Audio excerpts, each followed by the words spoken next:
Alright, hey guys, doing another video from the cup holder.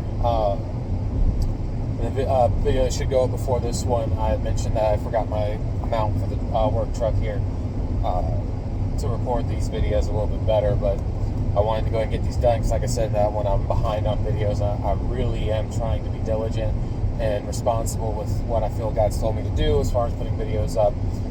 One video at least every month, right, for this year. So going forward, that's what we're trying to do. So that's what I'm trying to do. Anyways, this video is actually, it's got two inspirations for it. One of them is from the youth group at my church, and the other one is from my buddy who's overseas doing missions work, watches these videos. You know who you are.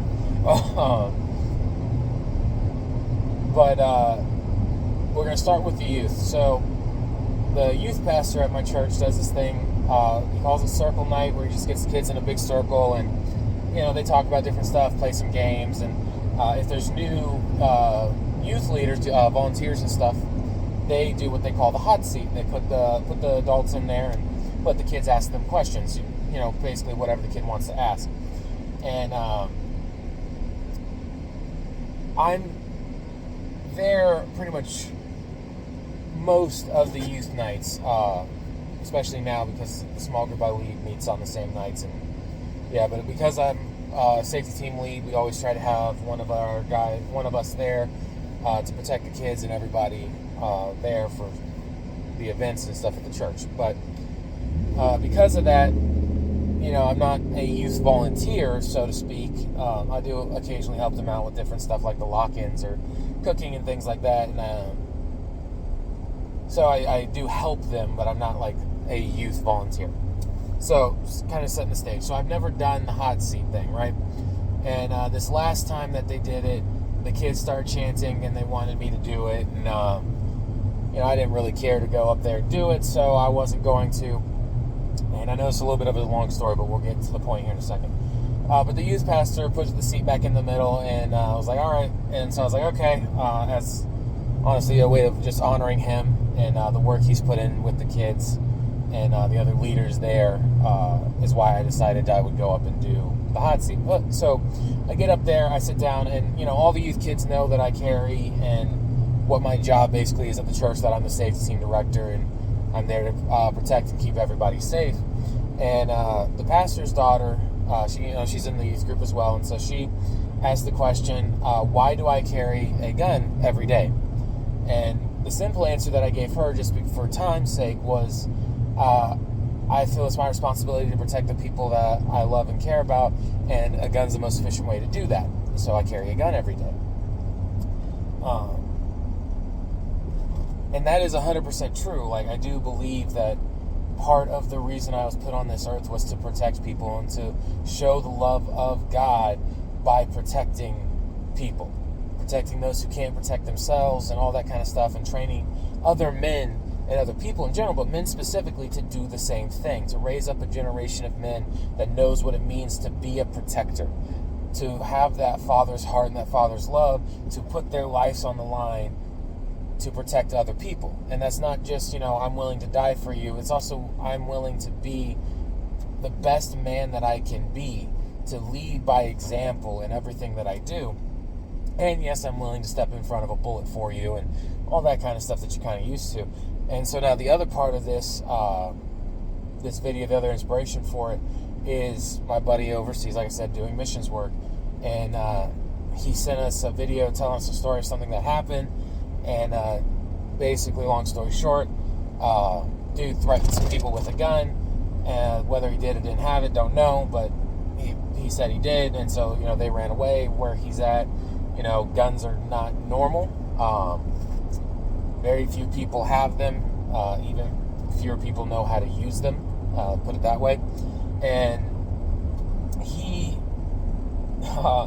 messaged in telling us all of this, and asking us for prayer for safety and wisdom and all that good stuff that we should be praying for at all times.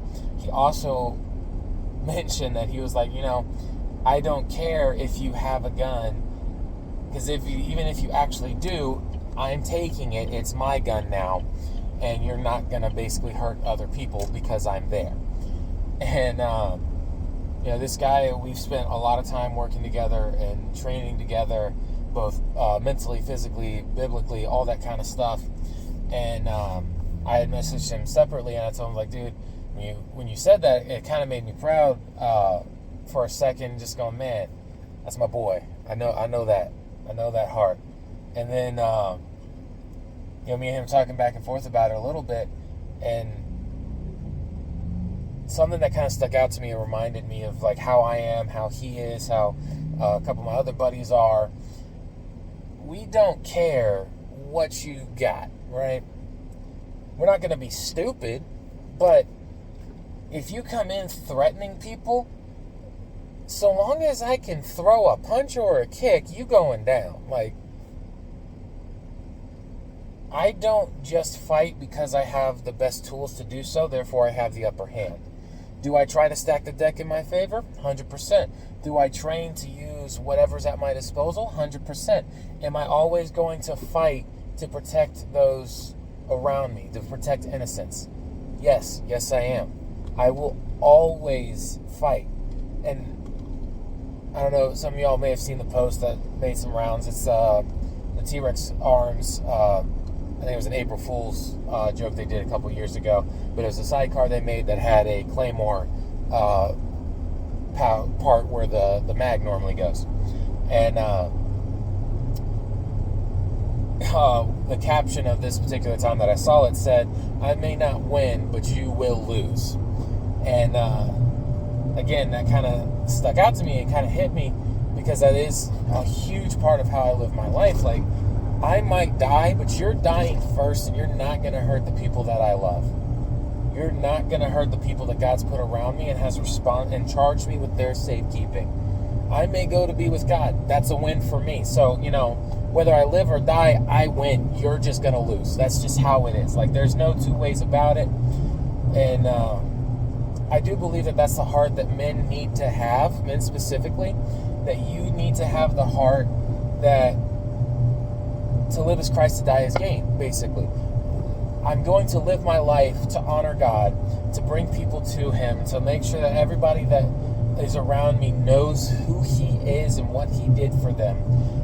And I am more than willing to lay my life down both for that truth and in defense of those who cannot defend themselves.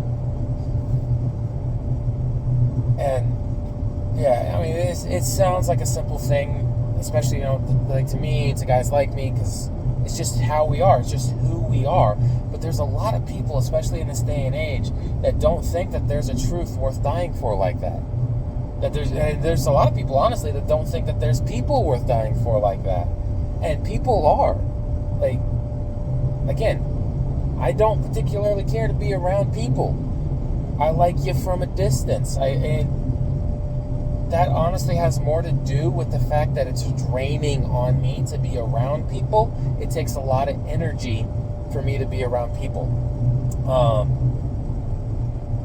And because of my study of the Bible, I understand that I am called to love everyone. To love everyone as Christ has loved me. That He laid His life down for me. Like, set everything else aside. If you look at the story of Christ and the story of the Bible, the whole redemption process and plan, and literally Jesus looked down and said, you know what, if it's just Him, it's worth it. So I have no choice but to respond in kind to that. And this isn't to guilt trip people into behaving a certain way. This is a response that I have genuinely from my heart of hearts of love for God, that I respond in this manner, that I lay my own life down in not just the physical aspect of being willing to lose my life, but also in the aspect of being willing to put down things I may want to do to help somebody else and to better somebody else, and to lay down my opinions of my life for Him and what He says and who He says I am and how He says I'm to behave. I live for Him that I might die for Him. Yeah. And again, I hope, like I said in the other video, I hope this is an encouragement to somebody. Maybe a kick in the pants to somebody else. But, you know, go with God. Chase after Him. He's the only thing that makes this life worth doing. He's the only reason that life has value. It is purely because God said that they have value, and that is what I will defend. Yeah. Peace, guys. Appreciate y'all watching and tuning in. Do the YouTube things. If you got questions, comments, put them down below. If you got any ideas of things you want to hear me talk about or videos you'd like to see me try to do, let me know. I'm trying to put together, a list of some things that I can do for the channel and get some good content out for you guys. And again, hope the audio is not too bad. Peace, guys.